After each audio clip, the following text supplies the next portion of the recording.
Hello folks, I'm Cooper, and today on Cooking with Cleavers we're talking about cutting boards. So a couple of weeks ago, somebody in the comment section asked about cutting boards, what I use, what is recommended for using with a Chinese slicing cleaver or in general for cutting in the kitchen. As you are all aware, knives are great and all, but without a good cutting board, you're kind of nowhere. So we're going to talk about what to look for in size and construction of cutting boards, maybe a little bit in budgets, but there's a whole lot of variety in budgets. For materials or construction of a cutting board, there's a lot of things that a cutting board can be made out of. Typically, I only use wood and plastic cutting boards. That's for a couple of reasons, but there are cutting boards made out of things like rubber cutting boards. Those are generally fairly high-end and rather expensive, so I haven't gotten one of those because I don't want to spend the money on it. There are bamboo cutting boards. Bamboo cutting boards are they are harder than wood, and that's not good for edge retention, so they'll make your knives go duller than your typical hardwood cutting board. There are things like metal, glass, and granite or other stone cutting boards. Those are terrible for knives. Don't ever use them to cut on. They will ruin your edge of your blade, and you'll have to sharpen your knives every day to be able to have a sharp knife. So don't use those. So I guess that leaves wood and plastic or polyurethane, high-density polyurethane, whatever cutting boards. Plastic cutting boards are pretty easy to take care of. The main argument for plastic used to be that it was the safer material of a cutting board because it's easier to wash or something, and bacteria won't grow in it and whatnot. That's actually been disproven, so plastic cutting boards as they age are potentially more dangerous to use. So you will have to replace a plastic cutting board because as you slice along your cutting board, whatever, it will leave marks, and that'll result in micro divots in your cutting board that will eventually make it so your cutting board starts falling apart. Bits of plastic, thin plastic, will start rising up from the cutting board, and that will create areas for bacteria and things to get trapped in, so you'll have to be more diligent about washing it. Eventually you'll just have to replace a plastic cutting board because every time you chop on it, it'll leave a new gouge that doesn't close back in. That gouge is just there forever, and there's nothing you can do about it. For plastic cutting boards, you have to be careful. Some of them are not dishwasher safe. They'll warp in a dishwasher, so just look at your cutting board, what the manufacturer says, but you can get a pretty good plastic cutting board for next to nothing, like a few bucks. I think this one was $15 or $12 or something on Amazon, so pretty cheap and easy. I use these plastic cutting boards a lot if I'm doing something with a lot of liquids and it might take a while. So if I'm shredding a roasted chicken or something, I'll do that on these plastic cutting boards. It's just easier for that particular purpose. Outside of that, I pretty much always use wood cutting boards. Wood cutting boards are pretty nice to use. Wood has a lot of benefits in that it's, when you're cutting along, the edge of the blade, when it's cutting into a wood cutting board, it goes into the wood a little bit. Wood is generally a more forgiving surface to cut on, and that'll help your blade stay sharper for longer. Wood also potentially has some antibiotic qualities in that if you wash it with hot water and soap, that'll kill most bacteria, but any material or bacteria remaining on it are supposed to dry out because of wood's absorption of water and liquids.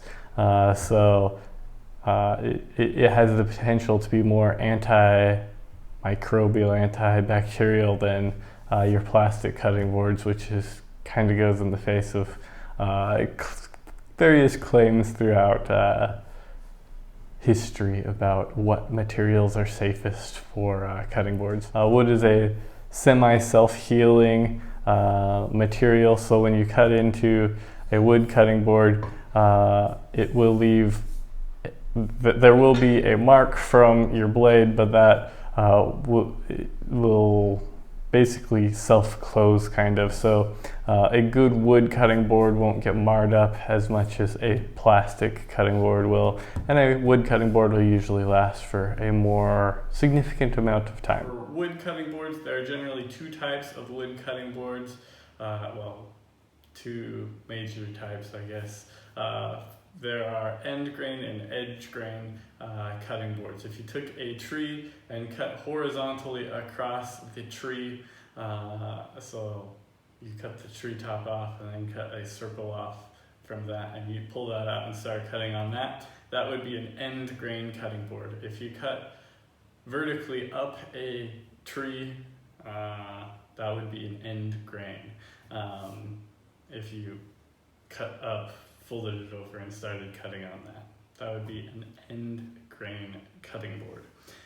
In Asia, they have a lot of circular, monolithic end grain cutting boards like this. I can get these for like 350 NTD or like $11 here in Taiwan. In the United States, they might be a little more expensive, but check out your Chinese markets to see if they've got them there and if they're relatively inexpensive. Oftentimes, end grain cutting boards in the United States will have multiple end grain pieces cut into like 1-inch blocks and then glued together. And that typically is more expensive, like $100 or around there, but also looks very good. End grain will have better grip on your food because the grain is essentially latching onto your food and holding it in place as you're chopping along it. But also edge grain has the potential, or end grain has the potential to absorb more stuff. So you may need to be more diligent about oiling your cutting board and washing it immediately. For end grain cutting boards like these, or edge grain cutting boards, you can get them basically the same specifications as you could an end grain cutting board, and edge grain cutting boards may be more resistant to cracking and the like, depending. If you get a good cutting board, you'll be fine. If you get a cheaper wood cutting board and take care of it, it will probably last fine too, as long as it's a good thickness and made out of a hardwood. And if you have to replace it, then it's not so bad. But yeah, my general opinion is I don't want to spend $100 on a nice cutting board. I'd rather use that money to buy another knife and get a cutting board that is suitable and enjoyable to cut on. Also, while I'm here in Asia getting these, they probably have nearly the same performance as a more expensive cutting board that you could get, I don't know, from some homemaker handmade cutting board on Estes or something. But there you go. So for wood cutting boards, they require a little more maintenance than a plastic cutting board. Wood you should wash immediately after using. Never leave any liquids or whatever soaking on top of a wood cutting board. Never ever, absolutely never wash a wood cutting board in a dishwasher. That'll make it dry, crack out, and warp. Don't do that. If you're the person who doesn't wash things soon and leaves them out, and you leave anything liquidy on your cutting board, a wood cutting board will start to absorb that liquid. So don't do that. Probably go with a plastic cutting board if you don't want to wash them quickly. So wash your wood cutting boards quickly. Don't leave them in the sink or anywhere else with a lot of moisture. Wash and dry.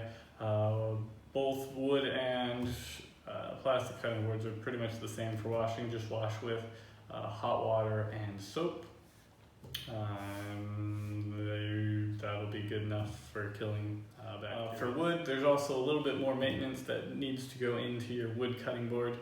Basically, so you wash these the same hot water and soap, but once this wood has dried out enough, usually I leave it out overnight, and that'll be dry enough for the wood.